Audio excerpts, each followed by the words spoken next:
Because this lie continues to be perpetuated, I think it is my responsibility here to put a spotlight on it. And let's be honest. Here you have someone saying, wait, so comic sales have nearly doubled since 2020. That seems crazy. I guess it's because bookstores are carrying more comics, and actually comic shops still made more money as well. What am I missing here? How does this look like comics are dying? And this is this whole lying with numbers bit, and people are not actually looking at the data. Now I've gone through this for you. There's a video that I've done if you want to go check out. It's called LOL Cope, Comics Are Thriving, a look at the data. And what I do is I go through this ICV2 Comicron data that is had been available that had people making this moronic claim in the first place that comics are booming. Now, the reason why this is so important to talk about and so important to be honest about is because you have to be honest with it if you are going to find some sort of solution. If you're going to be delusional, well, you can't actually solve anything. And this is why the American comic book industry is going in the wrong direction. So I went through all of the data for you all. Again, if you want to go check it out, be my guest, go check this stuff out. But the bottom line is this. The data that they are looking at, like looking at these charts, there's a couple of things that happened in 2020, okay? Obviously, it was an insane year, right? So comic sales were kind of stagnant, if you will, during that year. So that following year, they were going to be up anyway because of the pandemic, if you will, and the lack of their release schedule.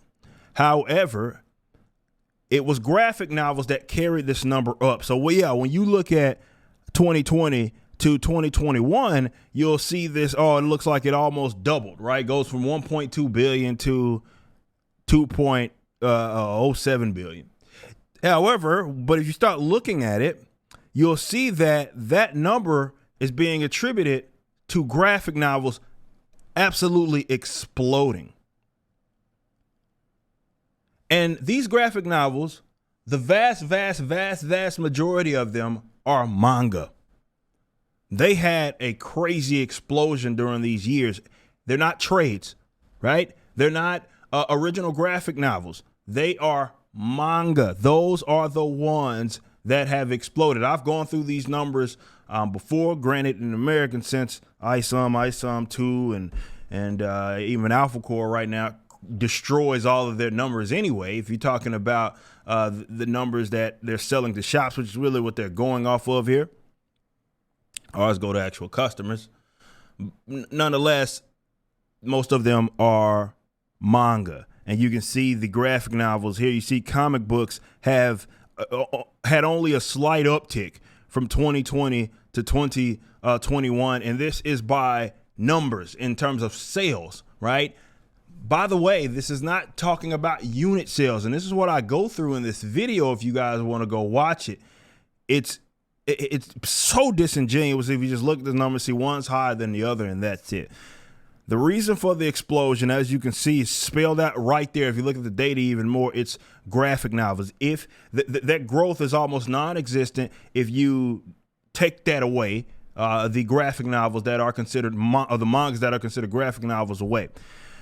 However, I went through the data for you guys here, if you go check it out.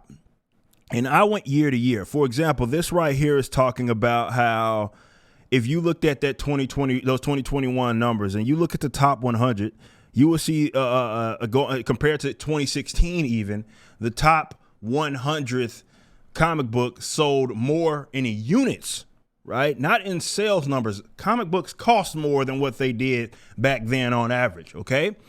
But the unit sales were higher in 2016 than they were in 2021. You don't have to take my word for anything. The exact people that folks are referencing with this joint effort with Comicron and ICV2, you can go look at the data yourselves. It's still live, and don't take my word for anything. You can go vet it. The unit sales are down. There are more comics being sold back then than there are now. And if we keep going another decade, it gets progressively worse, okay?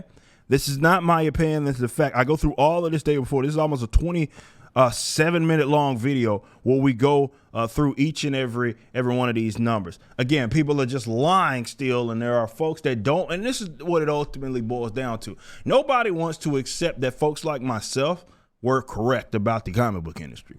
So they would rather lie with data. They would much rather be disingenuous. They would much rather, kind of bury their heads in the sand, eyes and ears, and not have to accept the truth and make stuff up, as opposed to actually admitting that, well, maybe you guys had a point there. And look, I want the comic book industry, the American comic book industry, to thrive.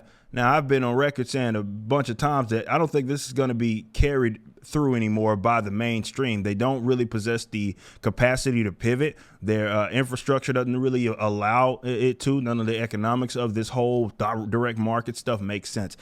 Anyway, so it's not going to turn around there, but I do want it to turn around. Nonetheless, we just have to be honest with ourselves. By the way, I almost forgot to mention with this whole sales thing in comic books and data.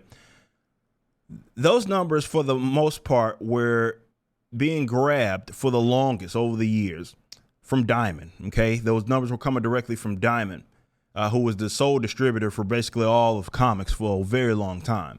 This is how they were able to get it. That is not the case anymore. As of 2021, I believe, April, if I'm not mistaken. Actually, no, I think last year's April, if I'm not mistaken. It could have very well been that year. The reason why I get those Aprils mixed up is because there was one April for the first time all of the graphic novels of the top 20 were all manga, which shows kind of the explosion in growth there.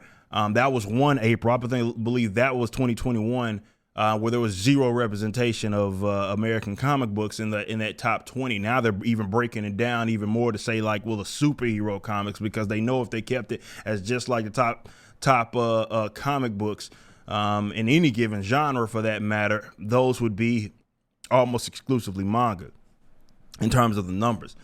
But as of April, I believe, of last year, they stopped, Diamond, the big distributor, stopped making those numbers public.